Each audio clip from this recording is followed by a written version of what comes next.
तो hello guys, welcome back to my YouTube channel. तो guys कैसे हो सभी। तो गाइस आज अपन फिर से एक बार बात करने वाले हैं स्मैकडाउन के बारे में। तो गाइस वीडियो को एंड तक ज़रूर देखिएगा और गाइस चैनल को कर दीजिए सब्सक्राइब और वीडियो को कर दीजिए लाइक। तो गाइस आइए जानते हैं। तो गाइस शो के स्टार्टिंग में हमें सीएम पंक देखने को मिलते हैं। सीएम पंक बोलते हैं मैंने ड्रू मैकिंटायर का करियर अच्छी तरीके से बर्बाद कर दिया है। ड्रू मैकिंटायर ने पहले मेरा करियर बर्बाद हो रहा था जब उसने बहुत मजाक उड़ाया था, लेकिन अब मैंने उसको अच्छी तरह से बर्बाद कर दिया है और वो डब्ल्यू कंपनी को छोड़ के चला गया है। और उसके बाद हमें देखने को मिलता है पॉल हेमन आते हैं और बोलते हैं लेडीज़ एंड जेंटलमैन। तभी रोमन रेंस के चैट लगना शुरू हो जाते हैं और पॉल हेमन भी काफ़ी घबरा जाते हैं। पॉल हेमन काफ़ी अच्छे लगते हैं इस लुक में, बिल्कुल डोरेमोन की तरह।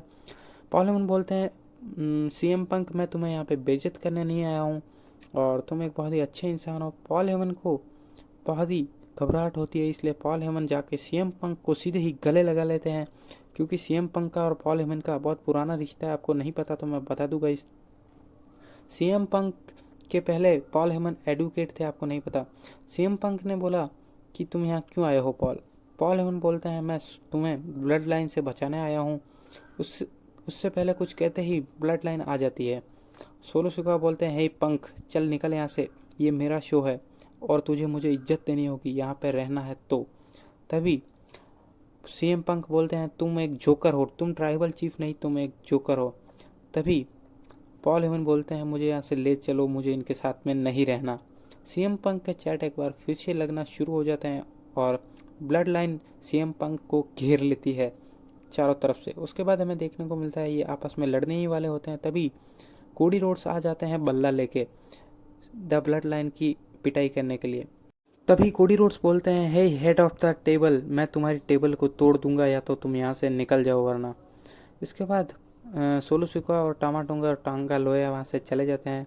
पॉल हेमन और सीएम पंक आपस में गले मिलकर वहाँ से निकल जाते हैं। इसके बाद में हमें ब्लड लाइन का सेगमेंट देखने को मिलता है।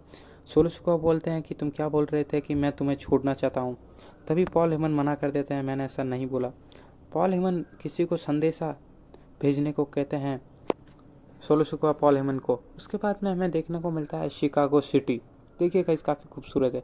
उसके बाद में सीएम पंक की धज्जियाँ उठा देते हैं, ड्रू मैकिंटायर सर फाड़ देते हैं। उनका करियर बर्बाद करने के लिए ड्रू मैकिंटायर वापस आ जाते हैं स्मैकडाउन के ऊपर और सीएम पंक का खोपड़ा फोड़ देते हैं।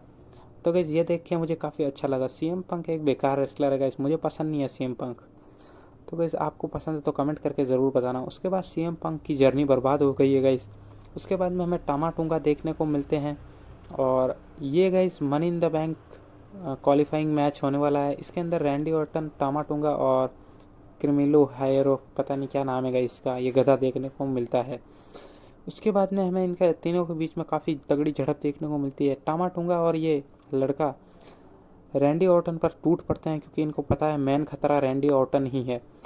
इसलिए ये दोनों रैंडी ऑर्टन को बुरी तरीके से मारने लग जाते हैं, लेकिन रैंडी ऑर्टन इनको उठा उठा कर पटक देते हैं कमेंट्री टेबल पर दोनों को। उसके बाद में हमें देखने को मिलता है कि रैंडी ऑर्टन इन दोनों को डीडीटी दे देते हैं और इनको पछाड़ देते हैं। और उसके बाद में हमें देखने को मिलता है रैंडी ऑर्टन काफ़ी गुस्से में आ जाते हैं। रैंडी ऑर्टन टामाटूंगा को हराने की कोशिश करते हैं लेकिन टामाटूंगा किक आउट कर देते हैं। लेकिन गाइज आपको पता ना हो तो मैं बता दूं, टामाटोंगा भी एक सुपरस्टार बन चुके हैं, हाल ही में ब्लड लाइन के साथ में हैं।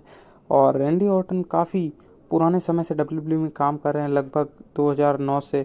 इसलिए गाइज इस नए बंदे को जिताना डब्ल्यूडब्ल्यूई कंपनी के लिए बहुत ज़रूरी है, इसलिए कंपनी इस बंदे को ही जिताएगी।